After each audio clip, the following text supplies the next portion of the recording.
నమస్తే, welcome to our channel. గత ప్రభుత్వ హయాంలో ఏదైతే సస్పెన్షన్ కి వేటు గురయ్యారో ప్రస్తుత విశ్రాంత అధికారి ఏబి వెంకటేశ్వరరావు గారికి ఆ సస్పెన్షన్ కాలాన్ని ఎత్తివేస్తూ ప్రస్తుతం క్రమబద్ధీకరిస్తూ ఏపీ ప్రభుత్వం అయితే ఉత్తర్వులు జారీ చేసింది. మరి దీన్ని పూర్తిగా విశ్లేషించడానికి మనతో పాటుగా ఉన్నారు ప్రముఖ రాజకీయ విశ్లేషకులు అంకన్ రావు గారు. వారిని అడిగి పూర్తి వివరాలు తెలుసుకుందాం. సార్ నమస్తే. నమస్తే అమ్మా. సార్, వైసీపీ హయాంలో జగన్మోహన్ రెడ్డి కక్షపూరితంగా వ్యవహరించారని చెప్పి ఏబి వెంకటేశ్వరరావు గారు ఇటీవల కాలంలో ఆయన ప్రెస్ మీట్ పెట్టి మరీ చెప్పడం జరిగింది. మరి ఆ విషయంలోనే 2 దఫాలుగా ఏదైతే సస్పెన్షన్ కి గురి అయ్యారో ఆ సస్పెన్షన్ కాలాన్ని ఎత్తివేస్తూ క్రమబద్ధీకరిస్తూ ఏపీ ప్రభుత్వం అయితే ఉత్తర్వులు జారీ చేసింది సార్. సో దీంతో ఆయనకి 4 సంవత్సరాలు మళ్ళీ ఆన్ డ్యూటీ మోడ్లోకి రానున్నారు. సార్, ఒకవేళ డ్యూటీలోకి వస్తే ఆయన ఎటువంటి యాక్షన్స్ తీసుకుంటారు? దీనిపై అసలు మీ అభిప్రాయం ఏంటి సార్? ఇది ఒక మంచి పరిణామం. ఒక నిజాయితీగా పనిచేసినటువంటి ఒక అధికారికి కులాన్ని ఆపాదించేసి అతను నిజాయితీగా పనిచేసే అధికారులు ఎవరన్నా అతనికి భయమే. కారణం ఏంటంటే దాంట్లోనే సార్ కుంభకోణాల్లో సంబంధించి అతను సహకరించే అధికారులు మాత్రమే అతను అధికారంలో ఉన్న రోజులు ముఖ్యమైన పదవుల్లో ఉండాలనేది అతని కోరిక. మామూలుగా అదే కనుక ఏబి వెంకటేశ్వరరావు గారు కనుక అట్లానే కొనసాగినట్టయితే ఆయన డీజీపీ ర్యాంకు అయ్యేవాళ్ళు, అంటే డీజీపీగా అయ్యేవాళ్ళు. మరి డీజీపీగా తన చెప్పు చేతలో ఉండే మనిషి ఉండాలి కదా. కాబట్టి ఏబి వెంకటేశ్వరరావు గారి మీద ఏదో ఒక విధంగా ఆయన మీద అభియోగాలు ఆపాదించేసి ఆయన పదవి నుంచి తప్పేస్తే మనం సరిపోతుందని చెప్పి భావించాడు. అతను పదవి నుంచి తొలగించడం కూడా జరిగింది. ఆయన వాళ్ళ యొక్క సంఘం ద్వారా అలాగే న్యాయ పోరాటం చేసి విజయం సాధించిన వ్యక్తి. తప్పనిసరి పరిస్థితుల్లో అతను పదవి విరమణ చేసే చివరి రోజు మాత్రమే ఆయనకు అవకాశం కలగజేశాడు. అది కూడా చేయరని చాలామంది భావించారు. మరి ఏ గుణంలో ఉన్నాడో ఆ అవకాశం మాత్రం ఇవ్వడం కూడా జరిగింది. అంటే ఇంకా మరి ఎందుకు అతను భావించాడో తెలియదు. ఈ జరుగుతున్న పరిణామాలన్నీ ఆయన గమనిస్తూనే మొట్టమొదటి నుంచి కూడా ఏ రోజు కూడా ఆయనకి చాలామంది ఆయనతో పాటు పనిచేసిన అధికారులు కావచ్చు, ఆయన గురువుగా భావించిన చాలామంది అధికారులు కావచ్చు, వాళ్ళు ఎందుకు ప్రభుత్వంతో రాజీ పడు, మామూలుగా నీ దాంట్లో నువ్వు కొనసాగించు అంటే ప్రభుత్వంతో రాజీ పడాల్సిన పని అంటే మీరైతే అలా ఏం చేసేవాళ్ళని చెప్పని వాళ్ళు అడిగితే మేమైతే పోరాటం చేసేవాళ్ళం అంటే నేను కూడా పోరాటం చేస్తాము అంతే తప్ప వాళ్ళకి లొంగేది లేదని చెప్పని చాలా స్పష్టంగా వాళ్ళ సహచరులకు కావచ్చు, గురువులు అనుకున్న భావించిన వ్యక్తులకు కావచ్చు ఆయన చెప్పి న్యాయ పోరాటం చేశాడు. న్యాయంలో విజయం సాధించాడు. ఆయన దూరంగా పెట్టడానికి అంటే కులాన్ని ఒకటి అడ్డం పెట్టాడు, కానీ వాస్తవంగా ఆయన నిజాయితీ పరుడు కాబట్టి ఆయన డీజీపీ అయినా ఆయన మంచి పొజిషన్లో ఉన్నా ఎట్టి పరిస్థితుల్లో కూడా వీళ్ళకి సహకరించడు అనే ఒకే ఒక కారణంతో ఈ దోపిడీలు, దొంగతనాలు, ఈ దురాఘాతాలు చేసే అవకాశం ఉండదు. కాబట్టి ఆయనతో పనిచేసిన వాళ్ళు చాలామంది ఉన్నారు. మళ్ళీ ఆయన పై స్థాయిలో ఉండి ఆయన కనుక కార్యక్రమాలను నిర్వహిస్తూ ఉంటే వాళ్ళు ఆయనకు అనుకూలంగా ఉంటారు, ప్రభుత్వానికి అనుకూలంగా ఉండరు అనే ఒకే ఒక్క భయంతో ఆయన దూరంగా పెట్టాడు. దానికి ఆయన కులం కూడా ఆయన కారణమైంది. ఇప్పుడు ఏబి వెంకటేశ్వరరావు గారు కావచ్చు, లేకపోతే నిమ్మగడ్డ రమేష్ కుమార్ గారు కావచ్చు, కులాన్ని ప్రాతిపదికనే తీసుకుని అట్లానే చాలామంది వాళ్ళకి పదవోన్నతి కలగాల్సిన వాళ్ళని కూడా దూరంగా పెట్టేశాడు. ఉన్నత స్థానంలో ఉండవలసిన వాళ్ళ ఖాళీగా కూర్చోబెట్టేశాడు.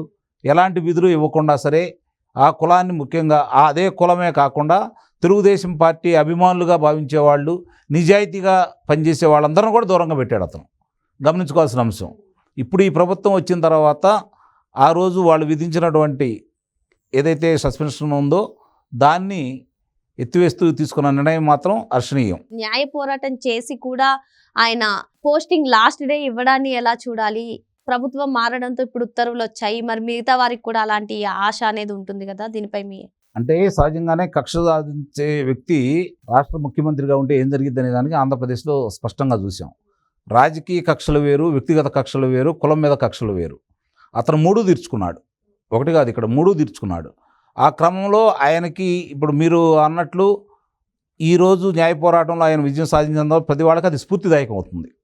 అంటే ప్రభుత్వాలు చేసే అరాచకాలకి తానా అంటే తందాన అనకుండా, గంగిరెద్దులా తల ఒప్పకుండా తను ఏ స్థాయిలో, ఇప్పుడు ఒక ఎస్పీ గారు అంటే, లేదంటే ఒక కలెక్టర్ గారు అన్నా కూడా, లేదంటే ఉన్నత స్థాయిలో ఉన్న ఐఆర్ఎస్ వాళ్ళు కూడా, వాళ్ళు ఎన్నో లక్షల మందితోటి పోటీపడి ఈరోజు ఉన్నత స్థానంలో ఉన్నటువంటి వ్యక్తులు, వాళ్ళకున్న విజ్ఞానం కావచ్చు, వాళ్ళకున్న మేధో సంపత్తి కావచ్చు, వాళ్ళకి సమాజం మీద ఉన్నటువంటి అవగాహన కావచ్చు, ఇవన్నీ చదువుతో పాటు పొందుపరిచి వాళ్ళు ఆ స్థాయికి వచ్చారు. అది ఆ స్థాయిలో వాళ్ళంటే ఒక ఆంధ్ర రాష్ట్రానికి పరిమితం కాదు కదా. కేంద్రం తీసుకోవచ్చు వాళ్ళని, కేంద్రంలో వివిధ ప్రదేశాల్లో వాళ్ళని నియమించవచ్చు, వాళ్ళ యొక్క శక్తి సామర్థ్యాలను బట్టి, వాళ్ళు చూపే ప్రతిభను బట్టి వాళ్ళు గొప్ప గొప్ప స్థానాల్లో ఉంటూ ప్రజలకు సేవ చేసే సౌకర్యం వాళ్ళకి మాత్రమే ఉంది. ఇప్పుడు శాసనసభ్యులు ఉన్నారు, అదృష్టం బాగుంటే ఒకసారి గెలుస్తారు, మళ్ళీ మంచి పనులు చేస్తేనో ప్రభుత్వం మీద మంచి అభిప్రాయం ఉంటే రెండోసారి గెలుస్తారు. ఎంతమంది శాసనసభ్యులు కొనసాగుతూ ఉన్నారు? వీళ్ళు ఒక్కసారి పదవి బాధ్యతలోకి వచ్చిన తర్వాత 30 సంవత్సరాల పైన ప్రజలకు సేవ చేసే అవకాశం వాళ్ళకే కదా ఉంది.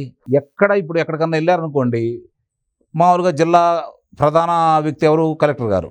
అలాగే శాంతి భద్రతలు చూసేది ఎవరు? ఎస్పీ గారు. మరి వాళ్ళిద్దరికీ ప్రత్యేకమైన స్థానం అంటూ ఉంటుంది కదా.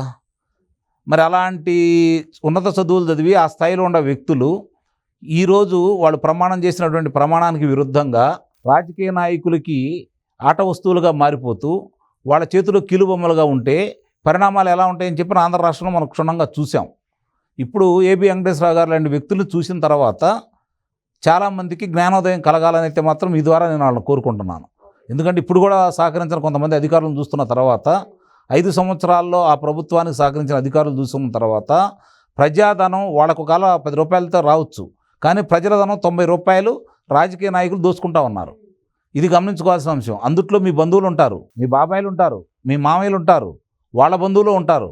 ఆ విషయాన్ని మర్చిపోయి మేము మాత్రమే బాగుండాలి, మా కుటుంబం వల్లే బాగుండాలి, మాకు డబ్బులు వస్తే చాలు, ప్రభుత్వాలు ఏం చేసినా పర్లేదు, మాకు వచ్చే వాటాలు మాకు వస్తున్నాయి కదా అని చెప్పని మీలో బలహీనతలను వాళ్ళు వాడుకొని మిమ్మల్ని ఈ విధంగా చిత్రీకరిస్తూ ఉంటే సమాజంలో మీ పరిస్థితి ఏంటి? మీకున్న గౌరవం ఏ విధంగా? ఈరోజు ఎక్కడికన్నా మిమ్మల్ని చూసి మీ తల్లిదండ్రులు కావచ్చు, మీ తోబుట్టువులు కావచ్చు, మీ అత్తమామలు కావచ్చు, మీ పిల్లలు కావచ్చు సగర్వంగా నా తండ్రి ఎస్పీనో, నా తండ్రి కలెక్టరనో, లేకపోతే నా తండ్రి ఐఆర్ఎస్ నుంచి ఉన్నత పదవుల్లో ఉన్నాడు, కేంద్ర సర్వీస్లో ఉన్నాడని చెప్పుకునే వ్యక్తులు ఈరోజు నీ తండ్రి పలానా అవినీతి పరుడు అయ్యాడు, పలానా కుంభకోణంలో ఇరుక్కున్నాడు అంటే వాళ్ళ పరిస్థితి ఎలా ఉంటుంది అనేది ఒకసారి ఊహించుకోండి. వాళ్ళ బంధువుల పరిస్థితి ఎలా ఉంటుందో ఒకసారి ఊహించుకోండి. సార్, ఇప్పుడు కూటమి ప్రభుత్వం ఈ క్రమబద్ధీకరిస్తూ ఉత్తర్వులు అయితే జారీ చేసింది కదా సార్, దీనిపై కూడా బురద జల్లే అవకాశం ఉంటుందా? ప్రతిపక్ష హోదా లేకపోయినా వైసీపీ అంటే వాళ్ళు బురద జల్లుతారు అనుకుంటేనే ప్రభుత్వం ఈ చర్యలు తీసుకోదు. నిస్సందేహంగా ఆయన సేవలు గతంలో తెలుగుదేశం పార్టీ అధికారం ఉన్నప్పుడు ఆయన ఏ విధంగా సేవ చేశాడో చంద్రబాబు నాయుడు గారు గుర్తించి ఈరోజు